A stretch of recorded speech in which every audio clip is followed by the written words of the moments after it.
जय हिंद दोस्तों। आप सभी का अपना यूट्यूब चैनल गौतम जी के जीएस एकेडमी में स्वागत है। दोस्तों हम लोग इस वीडियो में ज्ञान बिंदु जीएस एकेडमी संस्था के द्वारा आज हम लोग टेस्ट नंबर 84 देख रहे हैं, जो कि यह 25/11/2024 को टेस्ट हुआ है। यदि इससे पहले का आप टेस्ट नहीं देखे हैं तो हमारा यूट्यूब चैनल पर प्लेलिस्ट बनाकर डाल दिया गया है, वहाँ से भी आप लोग देख सकते हैं। तो चलिए दोस्तों बिना देर के बढ़ते हैं। क्वेश्चन नंबर पहला कह रहा है कि 1857 के विद्रोह के दौरान कंपनी का मुख्य सेनापति कौन था। तो याद रखिएगा दोस्तों, वो जॉर्ज एनिसन था। तो ऑप्शन नंबर आपका ए हो जाएगा, जॉर्ज एनिसन। 1857 के विद्रोह के दौरान जॉर्ज एनिसन जो कि कंपनी का मुख्य सेनापति था। नेक्स्ट है कि भारत स्त्री मंडल नामक सुधारवादी संगठन स्थापित की गई थी। तो यह दोस्तों आपको सरलाबाई देवी चौधरानी के द्वारा स्थापित किया गया था, याद रखना है। भारत स्त्री मंडल जो नामक सुधारवादी संगठन था, सरलाबाई देवी चौधरानी के द्वारा स्थापित किया गया था। नेक्स्ट है कि ताइयूनी आंदोलन के नेतृत्वकर्ता थे। तो याद रखना है, करामत अली जैनपुरा। करामत अली जैनपुरा जो थे ताइयूनी आंदोलन के नेतृत्वकर्ता थे। नेक्स्ट है कि पेरिस शांति संधि में किसने अल्सेस लॉरेन को खोया था। तो यह दोस्तों जर्मनी, याद रखना है, पेरिस शांति संधि में जो जर्मनी था अल्सेस लॉरेन को खोया था। नेक्स्ट है कि कांटो मैदान जिस देश में है वह, कांटो जो मैदान है दोस्तों वह याद रखना है जापान में स्थित है। तो ऑप्शन नंबर डी हो जाएगा, जापान में। क्वेश्चन नंबर 6 बोला कि कंप्यूटर में प्रोसेसिंग समय न्यूनतम होता है। तो कंप्यूटर में प्रोसेसिंग समय जो न्यूनतम होता है वह 64 बिट होता है, याद रखिएगा। न्यूनतम कितना, तो 64 बिट का होता है। 7 है कि लिखा पानी दरा किस राज्य में स्थित है। तो लिखा पानी दरा याद रखिएगा अरुणाचल प्रदेश में। लिखा पानी दरा कहाँ में, अरुणाचल प्रदेश में। नेक्स्ट पाते हैं क्वेश्चन नंबर 8। क्वेश्चन 8 बोल रहा है कि किस शासन प्रणाली को अविनाशी राज्यों का अविनाशी संगठन कहा गया है। तो अविनाशी राज्यों का अविनाशी संगठन दोस्तों जो एकात्मक शासन प्रणाली होता है, याद रखिएगा। एकात्मक शासन प्रणाली को कहा गया है अविनाशी राज्यों का अविनाशी संगठन। नेक्स्ट है कि प्रथम निर्दलीय राष्ट्रपति के रूप में किन्हें जाना जाता है। तो निर्दलीय राष्ट्रपति के रूप में दोस्तों जो प्रथम थे वो बीबी गिरी को जाना जाता है, याद रखिएगा, बीबी गिरी को। क्वेश्चन नंबर दोस्तों 10 बोल रहा है कि इस मृदा की सिंचाई को कम आवश्यकता होती है क्योंकि वह नमी रोक कर रखती है। वह दोस्तों कौन सी मृदा है बताइए। तो वह दोस्तों याद रखना जो काली मृदा है, इसकी सिंचाई की कम आवश्यकता होती है क्योंकि दोस्तों वह नमी रोक कर रखती है, इसलिए। नेक्स्ट क्वेश्चन पाते हैं। बोल रहा है कि किस नदी के ऊपरी हिस्से को करनाली कहते हैं। तो ऊपरी हिस्से को दोस्तों करनाली जो कहते हैं वह घाघरा नदी को, याद रखिएगा, घाघरा नदी को। नेक्स्ट है कि पलक्कर गैप किस किस को जोड़ता है। तब पलक्कर जो गैप है दोस्तों वह कोयम्बटूर से कोची को जोड़ता है, याद रखना है, कोयम्बटूर से कोची को। नेक्स्ट है कि कोरोमंडल तट निम्नलिखित में किन दो राज्यों की गृह भूमि है। तो कोरोमंडल जो तट है दोस्तों याद रखना है, आपका राइट आंसर हो जाएगा यहाँ पे 13 का ऑप्शन नंबर डी, क्योंकि तमिलनाडु और आंध्र प्रदेश के दोस्तों जो राज्य की गृह भूमि है उसी को कोरोमंडल तट कहते हैं, याद रखिएगा। नेक्स्ट क्वेश्चन पाते हैं। क्वेश्चन नंबर 14 कहा कि भारतीय अंतरिक्ष अनुसंधान संगठन जो कि इसरो ने अपने चंद्र अन्वेषण मिशन जो कि चंद्रयान 2 के लिए किस प्रक्षेपण यान का उपयोग किया था। तो चंद्रयान 2 के बारे में पूछ रहा है दोस्तों, तो याद रखिएगा आपको GSLV MK3 है। GSLV MK3 हो जाएगा, ऑप्शन नंबर ए आपका राइट हो जाएगा। नेक्स्ट है कि जरासंघ किस वंश से संबंधित है। तो जरासंघ दोस्तों आपको बृहद्रथ राजवंश, ध्यान रखना है, बृहद्रथ राजवंश से संबंधित है। तो ऑप्शन नंबर बी आपका राइट हो जाएगा। नेक्स्ट है कि निम्नलिखित में से किस प्राकृतिक गैस और उर्वरकों को कोर उद्योग की सूची में शामिल किया गया है। तो कोर उद्योग की सूची में दोस्तों 2013 में इसको शामिल किया गया था, याद रखिएगा। नेक्स्ट है कि निम्न में से कौन सा सुमेलित नहीं है। जिसमें 17 का पहला है कि अनुच्छेद 240 जो कि संघ राज्य क्षेत्र के लिए उच्च न्यायालय, गलत है दोस्तों। संघ राज्य क्षेत्र के लिए जो आपको उच्च न्यायालय पूछेगा अनुच्छेद दोस्तों आपका 241 है, याद रखिएगा। अनुच्छेद कौन सा, तो 241 में संघ राज्य क्षेत्र के लिए उच्च न्यायालय। तो पहला ऑप्शन ही हो जाएगा जो कि आपका यह दोस्तों सुमेलित नहीं है। बाकी याद रखना है अनुच्छेद 239 में संघ राज्य क्षेत्रों के प्रशासन के बारे में कही गई है, और अनुच्छेद 248 में दोस्तों अवशिष्ट शक्ति की बात कही गई है, और अनुच्छेद 246 में जो 7वीं अनुसूची में निर्दिष्ट विषय को शामिल किया गया है। नेक्स्ट क्वेश्चन है क्वेश्चन नंबर 18 कि निम्नलिखित में कौन राष्ट्रीय विकास परिषद के गठन के समय इसके अंग नहीं थे। तो याद रखिएगा दोस्तों आपको सभी केंद्रीय कैबिनेट मंत्री, सभी केंद्रीय कैबिनेट मंत्री। क्वेश्चन नंबर दोस्तों 19 कह रहा है कि संसद सदस्य स्थानीय क्षेत्र विकास योजना कब शुरू की गई थी? तो यह दोस्तों 1993 ईस्वी में, याद रखना है, संसद सदस्य स्थानीय क्षेत्र विकास योजना 1993 में शुरू की गई थी। नेक्स्ट है कि प्रसिद्ध बौद्ध भिक्षु अश्वघोष कनिष्क के दरबार में शामिल होने से पहले निम्नलिखित में से किस राज्य से संबंधित है? तो यह दोस्तों मगध से संबंधित है, याद रखिएगा। किस राज्य से? तो मगध से संबंधित है, तो ऑप्शन नंबर आपका सी राइट हो जाएगा। नेक्स्ट बात है क्वेश्चन नंबर आपका 21, विश्व में सबसे बड़ा कपास निर्यातक देश है? तो विश्व में सबसे बड़ा दोस्तों कपास निर्यातक देश आपका चीन हो जाएगा, ऑप्शन नंबर डी हो जाएगा चीन। नेक्स्ट है कि नर्तकी की प्रसिद्ध कांस्य मूर्ति मिला था? तो देखिए दोस्तों, जो नर्तकी की जो प्रसिद्ध था कांस्य मूर्ति, यह आपको याद रखने वाला है कि मोहनजोदड़ो से मिला था, तो ऑप्शन नंबर डी हो जाएगा मोहनजोदड़ो से। नेक्स्ट है कि मत विलास प्रहसन के रचयिता कौन थे? तो मत विलास प्रहसन के रचयिता दोस्तों नरसिंह वर्मन द्वितीय थे, नरसिंह वर्मन द्वितीय, याद रखिएगा। क्वेश्चन नंबर 24, भारतीय संविधान के अनुच्छेद 14 के तहत प्रदत्त समानता का अधिकार किस पर लागू नहीं होता है? तो देखिए दोस्तों, जो समानता का अधिकार जो कि अनुच्छेद 14 में समानता का अधिकार दोस्तों जो कि एक मौलिक अधिकार है, जो कि अनुच्छेद 14 से लेकर 18 तक चर्चा की गई है। तो अनुच्छेद जो 14 के बारे में बोला दोस्तों, यह अधिकार किस पर लागू नहीं होता है? क्या दोस्तों, जो आपका राष्ट्रपति है इन पर लागू नहीं होता है, याद रखिएगा। बाकी दोस्तों अनुच्छेद 14 विदेशी नागरिक है, प्रधानमंत्री, भारतीय नागरिक दिया गया है, इस सभी पर लागू होता है, लेकिन राष्ट्रपति पर लागू नहीं होता है। नेक्स्ट है कि भारत के निम्नलिखित में से किस प्रधानमंत्री ने मंडल आयोग की नियुक्ति किया था? तो दोस्तों मोरारजी देसाई के द्वारा, मोरारजी देसाई के द्वारा मंडल आयोग की नियुक्ति किया गया था। नेक्स्ट बात है कि आत्महत्या की थैली पद का प्रयोग किस कोशिकीय अंग के लिए किया जाता है? तो दोस्तों लाइसोसोम को हम लोग आत्महत्या की थैली के रूप में जानते हैं, याद रखना है लाइसोसोम को। नेक्स्ट है कि मानव शरीर में गुणसूत्रों के कितने युग्मक पाए जाते हैं? तो मानव शरीर में दोस्तों गुणसूत्र के कितने युग्मक कहेगा? तो 23 है, याद रखना है कितने युग्मक? तो 23 जोड़े, यानी कि ऑप्शन नंबर सी हो जाएगा, और संख्या में पूछेगा तो 46 होता है। नेक्स्ट बात है दोस्तों क्वेश्चन नंबर 28 की 1941 ईस्वी में द्वितीय विश्व युद्ध के दौरान किन घटनाओं के कारण जर्मनी और उसके साथी राष्ट्रों की हार हुआ था? जिसमें पहला यहाँ पे ऑप्शन दिया गया दोस्तों, ध्यान दीजिएगा, कि हिरोशिमा पर एटमी आक्रमण के कारण, जो कि दोस्तों यहाँ का हिरोशिमा की एटमी आक्रमण के कारण नहीं, ऐसा गलत बात है।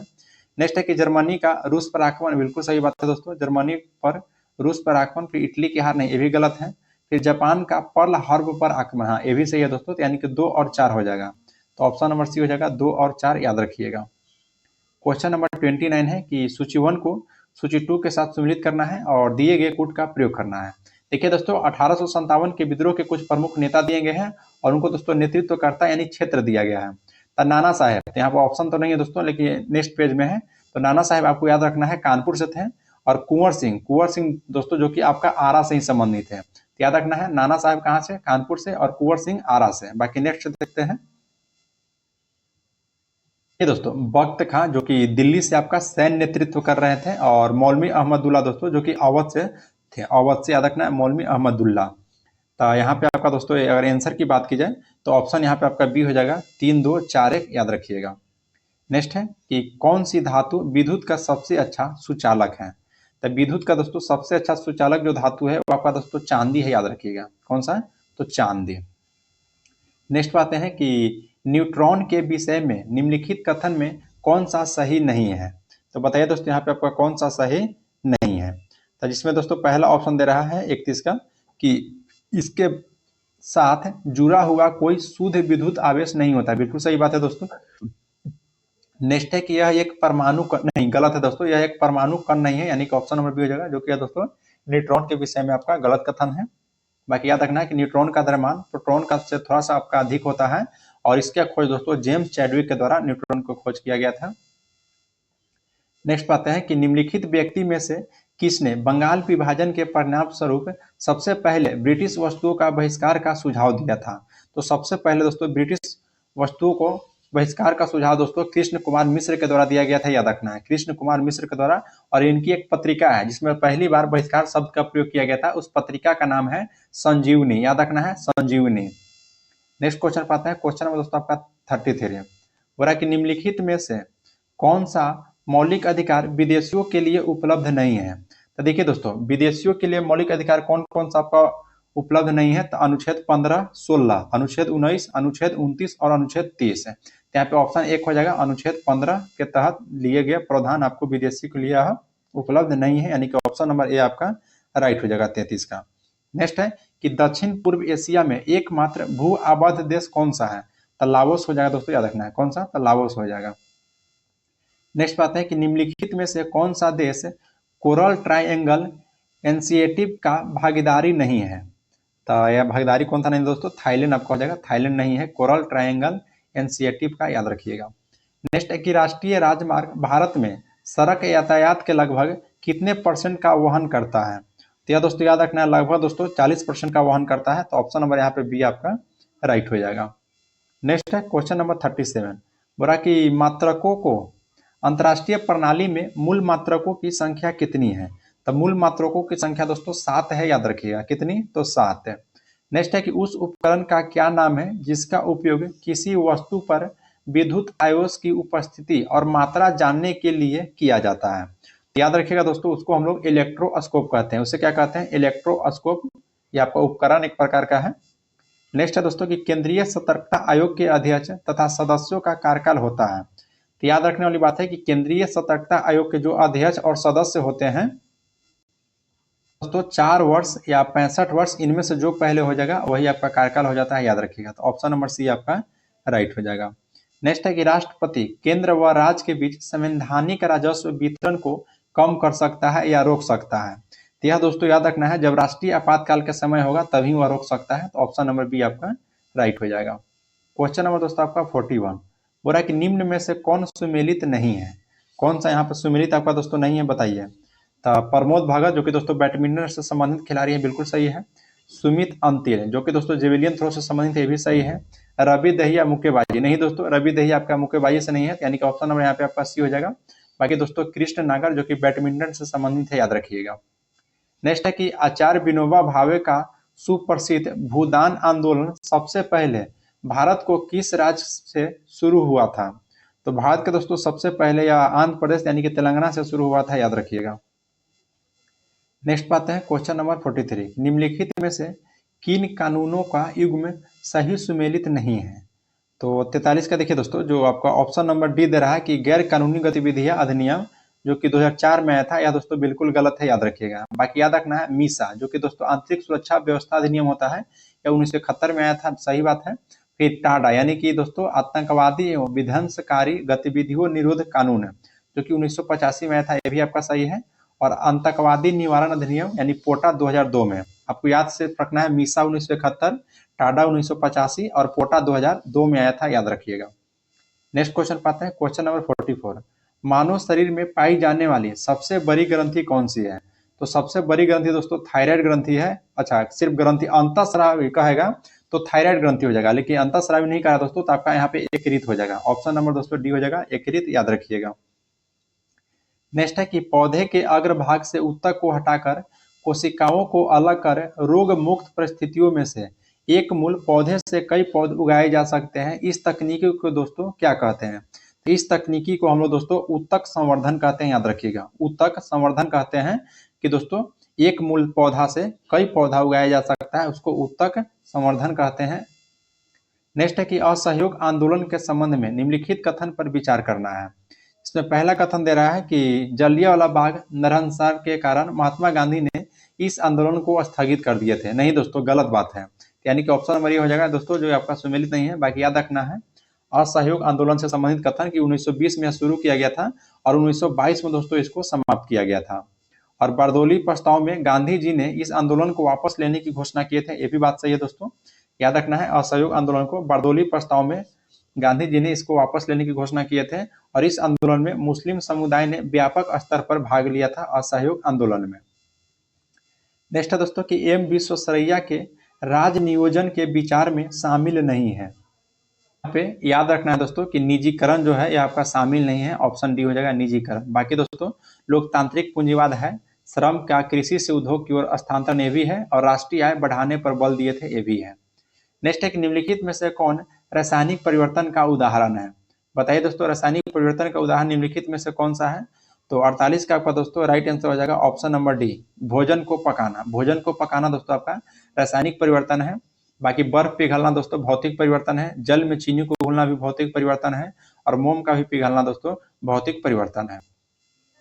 नेक्स्ट है दोस्तों कि भूपर्पट्टी में पाए जाने वाला तत्वों का सही अवरोही क्रम है। तो भूपर्पट्टी में दोस्तों पाए जाने वाला जो तत्वों का अवरोही क्रम हो जाएगा आपका oxygen, aluminium, sodium, magnesium. Oxygen, aluminium, sodium, magnesium. Next है कि सोरा किस देश की संसद है। तो सोरा बताइए दोस्तों यह किस देश की संसद है। यहाँ पर आपका ऑप्शन है अफगानिस्तान, स्विट्जरलैंड, संयुक्त राज्य अमेरिका और डेनमार्क है। अगर दोस्तों आप यदि अफगानिस्तान कर रहे हैं तो बिल्कुल राइट है दोस्तों, अफगानिस्तान हो जाएगा, सोरा याद रखना है। नेक्स्ट बात है कि बिहार पृथ्वी दिवस किस तिथि को मनाया जाता है।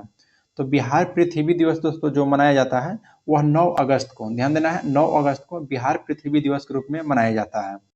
नेक्स्ट है कि रामसर स्थल में शामिल वाधवाना आंध्र भूमि कहाँ स्थित है। तो याद रखना है जो वाधवाना आंध्र भूमि है दोस्तों वह गुजरात में स्थित है, और यह रामसर स्थल में इसको शामिल किया गया है, याद रखना है। नेक्स्ट है दोस्तों कि दून के रूप में ज्ञात लंबवत घाटियां कहाँ पाई जाती है। तो यह दोस्तों आपको निम्न हिमालय और शिवालिक के मध्य पाई जाती है, निम्न हिमालय और शिवालिक के मध्य। नेक्स्ट पाते हैं सूची 1 को सूची 2 के साथ सम्मिलित करना है। एक तरफ दोस्तों पुस्तक दिया गया है और एक तरफ उसके संबंधित लेखक का नाम दिया गया है। तो चलिए दोस्तों इसको हम लोग सम्मिलित कर लेते हैं। देखिए गीता रहस्य, बताइए दोस्तों गीता रहस्य किसका है। यदि दोस्तों आप बाल गंगाधर तिलक कर रहे होंगे तो बिल्कुल राइट है, गीता रहस्य बाल गंगाधर के पुस्तक है। India wins freedom, India wins freedom दोस्तों आपका अबुल कलाम आजाद की पुस्तक है। और द लाइफ डिवाइन, तो द लाइफ डिवाइन दोस्तों अरविंद घोष हो जाएंगे। द लाइफ डिवाइन किसकी है तो अरविंद घोष की। और poverty and un British rule in India, यह आपका दोस्तों दादा भाई नौरोजी की पुस्तक है, दादा भाई नौरोजी की poverty and un British rule in India. तो यहाँ पे आंसर हो जाएगा 3 4 1 2, 3 4 देखिए ऑप्शन ए में ही दिया गया है, 3 4 1 2 आपका राइट हो जाएगा। नेक्स्ट पाते हैं क्वेश्चन नंबर दोस्तों 55, प्रकाश की गति अधिकतम होती है। तो देखिए दोस्तों प्रकाश की जो गति होता है वो अधिकतम निर्वात में होता है, याद रखिएगा निर्वात में। नेक्स्ट है कि एक रेडियोधर्मी पदार्थ उत्सर्जित करता है। तो रेडियोधर्मी जो पदार्थ दोस्तों उत्सर्जित करता है वह पदार्थ कौन सा है। तो अल्फा किरण, बीटा किरण और गामा, यानी तीनों हो जाएगा, ऑप्शन डी हो जाएगा, उपरोक्त सभी किरणें। है कि निम्नलिखित पाल राजाओं में कौन वंशानुगत राजा नहीं था बल्कि इसे चुना गया था। तो आपका 57 का दोस्तों ऑप्शन नंबर जो ये दे रहा है गोपाल, ये दोस्तों याद रखना है गोपाल आपका राइट है। नेक्स्ट है कि भारत का एकमात्र सक्रिय ज्वालामुखी स्थित है। तो भारत का एकमात्र सक्रिय ज्वालामुखी दोस्तों जो कि आपका अंडमान निकोबार में स्थित है, याद रखना है, अंडमान निकोबार द्वीप समूह में। तो ऑप्शन नंबर सी हो जाएगा, बैरन द्वीप नाम है दोस्तों जो सक्रिय ज्वालामुखी है भारत का। नेक्स्ट पाते हैं क्वेश्चन नंबर 59 बोल रहा है कि भारत की मानक मध्याह्न रेखा निम्नलिखित में से किन राज्यों से होकर नहीं गुजरता है। मानक रेखा दोस्तों जिसे 0 डिग्री देशांतर रेखा भी कहा जाता है। तो वो आपका 59 का आपका राइट आंसर हो जाएगा ऑप्शन नंबर डी, जो दोस्तों तेलंगाना से नहीं गुजरता है, बाकी छत्तीसगढ़ से, उत्तर प्रदेश से और मध्य प्रदेश से भी गुजरता है। नेक्स्ट है कि खारे पानी की झील निम्नलिखित में से कौन सी है। तो खारे पानी की झील दोस्तों यहाँ पे ऑप्शन कुल चला जाए तो पेंगोंग तत्सो झील हो जाएगा और दोस्तों तसो मोरारी झील हो जाएगा, यानी कि ऑप्शन नंबर सी हो जाएगा। 3 और 4 जो है यह खारे पानी की झील है। नेक्स्ट बात है कि प्रशासनिक प्रणाली मनसबदारी मुगल साम्राज्य में शुरू की गई थी। तो दोस्तों मुगल साम्राज्य में शुरू की गई थी अकबर के द्वारा, याद रखिएगा अकबर के द्वारा। नेक्स्ट है कि निम्नलिखित में कौन सर्वोच्च न्यायालय के द्वारा उच्च न्यायालय के अलावा किसी अन्य न्यायालय को रिट जारी करने का अधिकार दे सकता है। तो यह दोस्तों आपको याद रखना है संसद। कौन दे सकता है तो संसद दे सकता है। नेक्स्ट बात है कि निम्नलिखित में कौन सा भारत का एक कृत्रिम बंदरगाह है। तो याद रखना दोस्तों तूतोकोरिन जो है यह भारत का एक कृत्रिम बंदरगाह है, तो ऑप्शन नंबर बी आपका राइट हो जाएगा। नेक्स्ट है कि ईंट निर्माण में निम्नलिखित में से किस मृदा का उपयोग किया गया है। तो ईंट निर्माण में दोस्तों लाल मृदा का उपयोग किया जाता है, तो 64 का ऑप्शन नंबर यहाँ पे, अच्छा लेटराइट दोस्तों ऑप्शन डी होना चाहिए यहाँ पे, लेटराइट मृदा हो जाएगा। ईंट निर्माण में याद रखना है लेटराइट मृदा का प्रयोग करते हैं। नेक्स्ट है कि पृथ्वी का सबसे पुराना जीव है।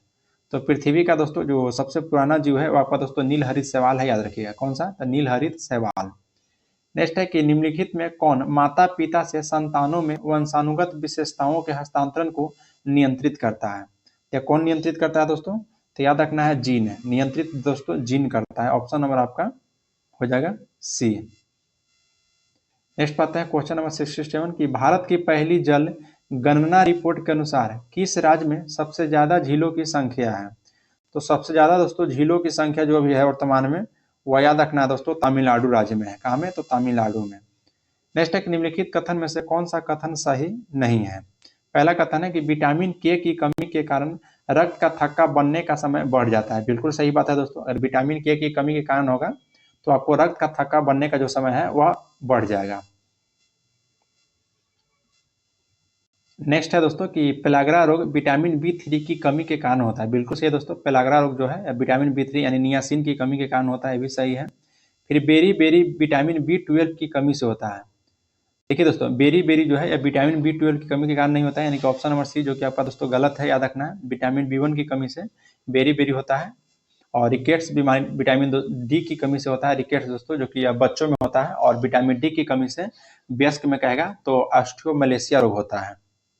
नेक्स्ट है कि भारत के निम्नलिखित में से किस राज्य में खंगचंद जेंदा राष्ट्रीय उद्यान स्थित है। तो यह दोस्तों याद रखना है सिक्किम में स्थित है, तो ऑप्शन नंबर यहाँ पे सी हो जाएगा दोस्तों, सिक्किम में, याद रखिएगा। नेक्स्ट है कि निम्नलिखित में से कौन भारत में वाणिज्य खेती के लिए अनुमोदित एकमात्र अनुवांशिकी रूप से संशोधित फसल है। तो अगर दोस्तों याद रखना है कपास है। कौन सा है? तो कपास, तो ऑप्शन नंबर यहाँ पे ए हो जाएगा। नेक्स्ट है कि फेडरेशन कप किस खेल से संबंधित है, बताइए। तो फेडरेशन कप दोस्तों आपको बास्केटबॉल से है, याद रखना है। फेडरेशन कप किससे है? तो बास्केटबॉल से। फेडरेशन कप दोस्तों बास्केटबॉल नहीं बल्कि फुटबॉल होगा, तो दोस्तों फुटबॉल याद रखिएगा। फेडरेशन कप किससे है दोस्तों? तो फुटबॉल से है, क्योंकि तो यहाँ पे दोस्तों थोड़ा सा आंसर मिसमैच था, लेकिन फेडरेशन कप आपका फुटबॉल से संबंधित है, याद रखिएगा। नेक्स्ट पाते हैं कि भारत में निम्नलिखित में से कौन सा राज्य टीन का सबसे बड़ा उत्पादक है। तो टीन का सबसे बड़ा उत्पादक राज्य दोस्तों आपका छत्तीसगढ़ है, याद रखिएगा। कौन सा? तो छत्तीसगढ़। नेक्स्ट है कि लेजर निम्नलिखित में से किस वैज्ञानिक सिद्धांत पर आधारित है। तो लेजर जो है दोस्तों या विद्युत चुंबकीय विकिरण के उत्तेजित उत्सर्जन के आधार पर प्रकाशिक प्रवर्धन एम्प्लीफिकेशन पर आधारित है, याद रखिएगा। नेक्स्ट है दोस्तों कि गुलाबों का युद्ध कहाँ हुआ था, बताइए।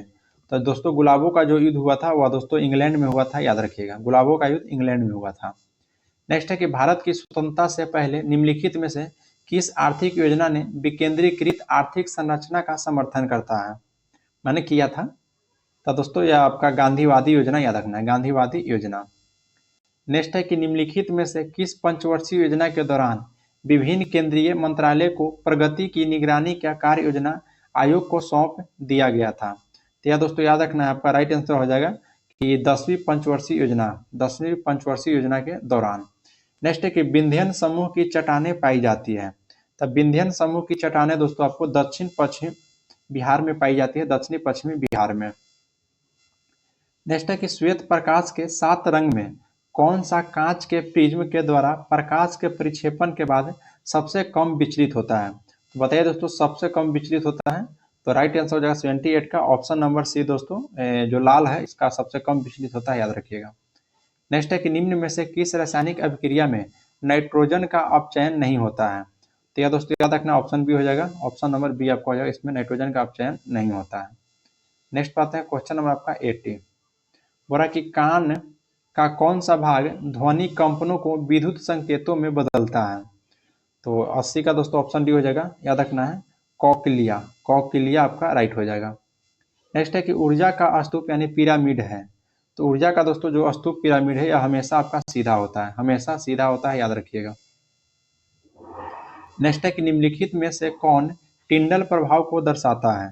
तो टिंडल प्रभाव को कौन दर्शाता है दोस्तों, तो मिल्क हो जाएगा, यानी कि दूध हो जाएगा, आपका दूध है, ऑप्शन नंबर डी हो जाएगा। नेक्स्ट पाते हैं कि भारतीय ओलंपिक संघ का गठन किस वर्ष हुआ था।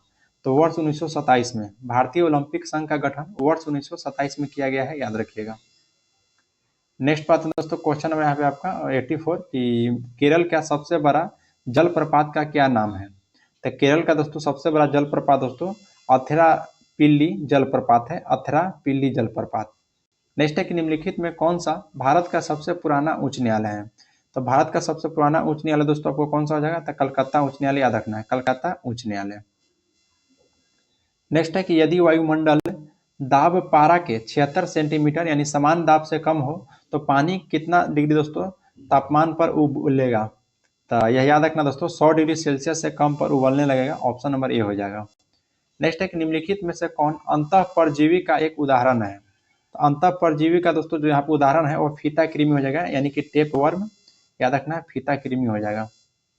क्वेश्चन नंबर दोस्तों 88 है। क्वेश्चन 88 बोल रहा है कि जब किसी पुष्प का पराग उसी पौधा के वर्तिकाग्र यानी कि स्टिग्मा में आंतरित कर दिया जाता है तो उसे क्या कहते हैं। तो उसे दोस्तों याद रखिएगा क्या कहते हैं, तो उसे ऑटोगेमी यानी कि स्वयुग्मक कहा जाता है। स्वयुग्मन यानी कि ऑटोगेमी। नेक्स्ट है कि 1936 के बर्लिन ओलंपिक में भारतीय हॉकी पुरुष टीम के कप्तान कौन थे। तो याद रखना दोस्तों, जो 1936 के बर्लिन में ओलंपिक हुआ था, इसमें भारतीय हॉकी पुरुष टीम के कप्तान ध्यानचंद थे। याद रखिएगा, मेजर ध्यानचंद आपका राइट हो जाएगा। नेक्स्ट है कि भारतीय प्रतिभूति और विनिमय बोर्ड की पहली महिला प्रमुख कौन बनी थी। तो पहली महिला प्रमुख दोस्तों माधवीपुरी बुच बनी थी। याद रखना है, माधवीपुरी बुच बनी थी। नेक्स्ट है कि गोवा मुक्ति दिवस इनमें से किस तारीख को मनाया जाता है। तो गोवा मुक्ति दिवस जो मनाया जाता है दोस्तों वह 19 दिसंबर को, 19 दिसंबर को याद रखिएगा। नेक्स्ट है क्वेश्चन नंबर 92 कि कैल्शियम हाइड्रोक्साइड कार्बन डाइऑक्साइड के साथ अभिक्रिया करके उत्पन्न करता है। तो यह दोस्तों याद रखना है आपको कि लवण और जल दोनों उत्पन्न करता है, लवण और जल दोनों। नेक्स्ट पाते हैं क्वेश्चन नंबर 94 क्वेश्चन सॉरी 93 दोस्तों कि एक इकाई घनात्मक आवेश को अनंत से एक बिंदु तक स्थानांतरित करने में किया गया कार्य उस बिंदु किस पर निर्भर करेगा। तो यह दोस्तों याद रखना विद्युत विभव पर निर्भर करेगा, विद्युत विभव पर आपका राइट हो जाएगा। 94 है कि पटाखों में पीला रंग निम्नलिखित में से किस कारण होता है। तो पटाखों में दोस्तों जो पीला रंग होता है वह याद रखना है आपको सोडियम नाइट्रेट के कारण, सोडियम नाइट्रेट के कारण। नेक्स्ट है कि लाफिंग गैस का रासायनिक सूत्र है। तो लाफिंग गैस का दोस्तों जो रासायनिक सूत्र है वह याद रखना है N2O, N2O दोस्तों इसका रासायनिक सूत्र है। नेक्स्ट है कि हाल ही में केंद्रीय गृह और सहकारिता मंत्री अमित शाह ने 3 नए आपराधिक कानून को क्रियान्वयन के लिए कौन सा ऐप लॉन्च किया है। तो उस ऐप का नाम रखा गया दोस्तों न्याय सेतु, न्याय श्रुति और ई साच, यानी कि तीनों हो जाएगा, सभी ऐप हो जाएगा यहाँ पे सभी। नेक्स्ट है दोस्तों कि दुनिया की पहली ब्लैक टाइगर सफारी योजना का अनावरण किस टाइगर रिजर्व में किया गया है। तो दोस्तों सिमलीपाल टाइगर रिजर्व में याद रखना है, सिमलीपाल टाइगर रिजर्व में। नेक्स्ट है कि हाल ही में उपस्थिति पोर्टल की राज्य सरकार के द्वारा लॉन्च किया गया है। किस राज्य सरकार के द्वारा दोस्तों लॉन्च किया गया है। तो दोस्तों झारखंड राज्य सरकार के द्वारा उपस्थिति पोर्टल याद रखिएगा। नेक्स्ट है कि ऐतिहासिक कथा उपन्यास द प्रिजनर ऑफ भोपाल के लेखक कौन है। तो दोस्तों टिम बॉकर हो जाएगा, टिम बॉकर। देखिए दोस्तों इस सेट का आपका लास्ट क्वेश्चन है। अगर दोस्तों इसका पीडीएफ चाहिए तो हमारा डिस्क्रिप्शन में टेलीग्राम का लिंक दिया गया है, उस लिंक के माध्यम से आप टेलीग्राम में ज्वाइन हो जाइए, वहां पर दोस्तों इसका पीडीएफ आपको मिल जाएगा। हाँ, अगर दोस्तों आप हमारा यूट्यूब चैनल पर पहली बार आए हैं तो चैनल को सब्सक्राइब कर लीजिए और बेल आइकन को प्रेस कर लीजिए कि कोई भी नोटिफिकेशन होगा और सबसे पहले आपके पास पहुंच जाएगा। और दोस्तों वीडियो अच्छा लगा तो लाइक जरूर कीजिएगा। चलिए लास्ट क्वेश्चन को हम लोग देख लेते हैं। इसके बाद दोस्तों सेट नंबर हम लोग 84 को समाप्त कर देंगे और फिर सेट नंबर नेक्स्ट वीडियो में 85 सेट आएगा। बोला दोस्तों कि वान सागर जल विवाद किसके मध्य है। क्या दोस्तों उत्तर प्रदेश और बिहार के बीच दोस्तों वान सागर जल विवाद मध्य है स्थित, याद रखिएगा। तो चलिए दोस्तों आज के लिए फिर इतना ही, मिलते हैं आपसे नेक्स्ट वीडियो में। जय हिंद दोस्तों।